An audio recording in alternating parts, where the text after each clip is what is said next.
వల్ల యూజ్ ఏంటి అనేది ఈ టాపిక్ ఈరోజు. వాట్ ది ఇంపార్టెన్స్ ఆఫ్ హెచ్డిఎల్స్ అంటే హార్డ్వేర్ డిస్క్రిప్షన్ లాంగ్వేజ్. అది వెరీ లాంగ్ కోడ్ అయినా పర్లేదు, బిహెచ్డి అయినా పర్లేదు.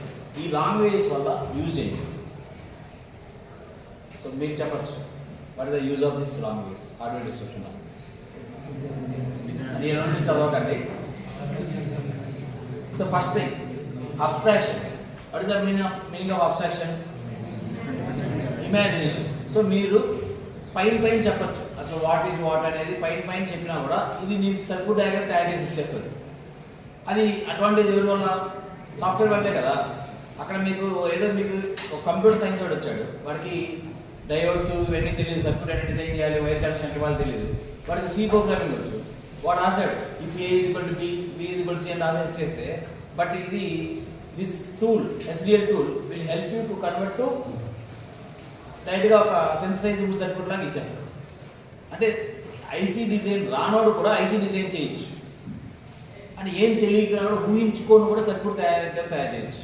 అది బికాస్ ఎవరి వల్ల వచ్చింది? అలా హెచ్డిఎల్ వల్ల వచ్చింది, హార్డ్వేర్ డిస్క్రిప్షన్ లాంగ్వేజ్. ఈ సాఫ్ట్వేర్ అనేది తయారు చేయకపోయింటే అలా అందరూ చేయలేరు కదా.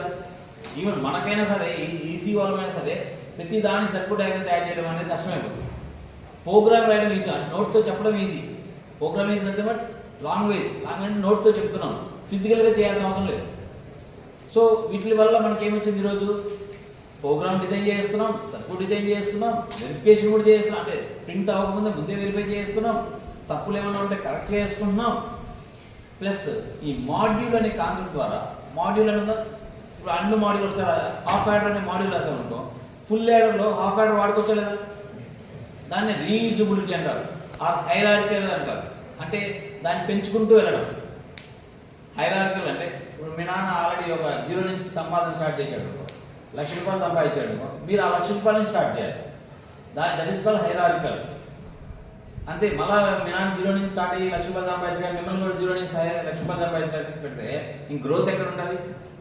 సో దీనికి ఉన్న అడ్వాంటేజ్ అంటే మాడ్యూల్స్ చేసి పెట్టేస్తాం. ఒకసారి ఫుల్ యాడర్ మాడ్యూల్ చేసి పెట్టేసామనుకో, ఇంకొకసారి ఎప్పుడైనా ఫుల్ యాడర్ ఎక్కడైనా రిజిస్టర్స్లో వాడాలి, ఎక్కడైనా వాడాలనుకో కాన్సెప్ట్స్లో, డైరెక్ట్గా ఆ మాడ్యూల్ పేరు పెట్టేసి ఇన్స్టాంటియేషన్ చేస్తే సరిపోతుంది. That is called extendability. అంటే ఆల్రెడీ ఎవరో చేసి పెట్టిన దాన్ని మనం ఎక్స్టెండ్ చేయడాన్ని ఎక్స్టెండబిలిటీ అంటారు, ఆర్ హైరార్కికల్ అంటారు. ఇవన్నీ కూడా because advantage of HDL. So the first point here, abstraction is at. ఇక్కడ 3 లెవెల్స్ ఆఫ్ అబ్స్ట్రాక్షన్ ఇవ్వడం అనేది ఇంకా మనకు చాలా అడ్వాంటేజ్. అంటే వచ్చినోడు ఒక విధంగా రాసుకోవచ్చు, రానోడు ఒక విధంగా రాసుకోవచ్చు, నువ్వు ఎలా అయినా రాయి, సర్క్యూట్ డయాగ్రామ్ ఇస్తుంది. So it is giving this many levels of abstraction. That is the main advantages. First abstraction great అంటే మెనీ లెవెల్ ఆఫ్ అబ్స్ట్రాక్షన్ ఇవ్వడం అనేది ఇంకా సూపర్. ఇక్కడ అవునా? Fine. Next we are able to simulate it. అంటే మీరు అనుకున్న ప్రోగ్రామ్కి మీకు ఉన్నదానికి సర్క్యూట్ డయాగ్రామ్ అనేది క్రియేట్ అవుతుందా లేదా అని ముందే టెస్ట్ చేసుకుంటున్నాం. సిమ్యులేషన్ ఇస్ కరెక్ట్, బట్ మీరు రాస్తున్న ప్రోగ్రామ్ ఇంప్లిమెంట్ అవుతుందా లేదా అని ముందే తెలిసిపోతుంది. అంటే మనం పిచ్చిగా లీవ్ అబౌట్ సింటాక్స్, అంటే ఇట్లా కామాలు పెట్టాలి, ఎన్ని పక్కన పెట్టాలి అని, కామాలు అన్ని కరెక్ట్గా ప్రాపర్గా పెట్టే కూడా సర్క్యూట్ డయాగ్రామ్ డిజైన్ అవుతుందా లేదా అనేది మీకు సిమ్యులేషన్ అవ్వడం తెలిసిపోతుంది. Simulation is nothing but so checking of your program, checking of readiness. అంటే ఇది పనిచేస్తుందా లేదా అని చెకింగ్ ముందే చేసుకోగలుగుతాం. ఈ సాఫ్ట్వేర్ లేదనుకో మనం ఏం చేయాలి? కాంపోనెంట్స్ అన్ని తీసుకొచ్చి కనెక్ట్ చేసుకుని అన్ని చేసుకుని చేయాలి కదా.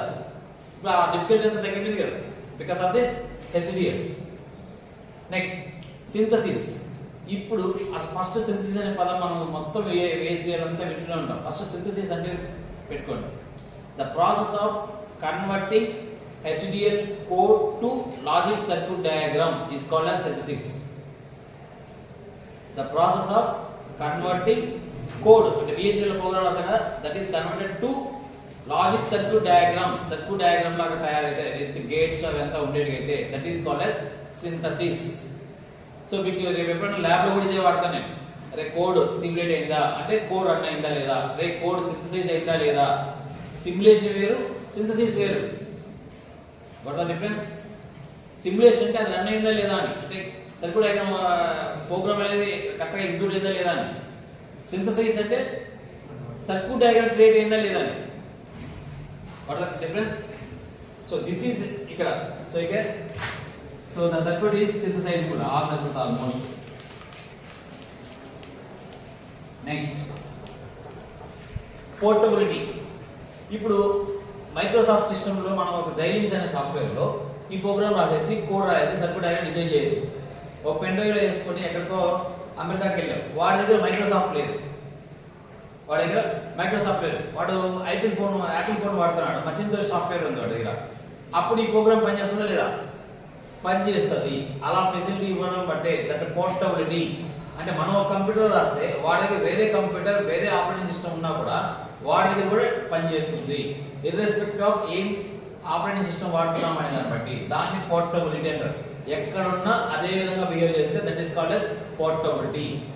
దాన్ని ఆపరేటింగ్ అంటే సర్క్యూట్ డయాగ్రమ్ ఏదైతే డిజైన్ చేసామో అది person to person environment change అవుతూ ఉండకూడదు. సో ఈ హెచ్డిఎల్ ఇప్పుడు ఫర్ ఎగ్జాంపుల్ సి ప్రోగ్రామింగ్ మీరు రాశారండి, సి ప్రోగ్రామింగ్ మీరు రాశారు ఒక ఎక్కడో చోట రాసి వేరే మచింతోష్ మొబైల్లోకి ఎక్కడికో మొబైల్ యాపిల్ ఫోన్లో క్రియేట్ చేసి అదే ప్రోగ్రామ్ రన్ చేస్తామంటే రన్ అవ్వదు. అంటే C program it doesn't run in Macintosh, వేరే లైనిక్స్ ప్రోగ్రామింగ్ రన్ అవ్వదు. అక్కడ వేరే విధంగా రాలి, ఇక్కడ వేరే. అలా ఎన్విరాన్మెంట్ బేస్డ్ ప్రోగ్రామింగ్ లాంగ్వేజ్ ఉంటాయి. అంటే ఈ ఎన్విరాన్మెంట్లోనే ఇది పనిచేస్తుంది, వేరే ఎన్విరాన్మెంట్లో పనిచేయదు. అలా ఉంటుంది portability. It is applicable to all the environments. Okay.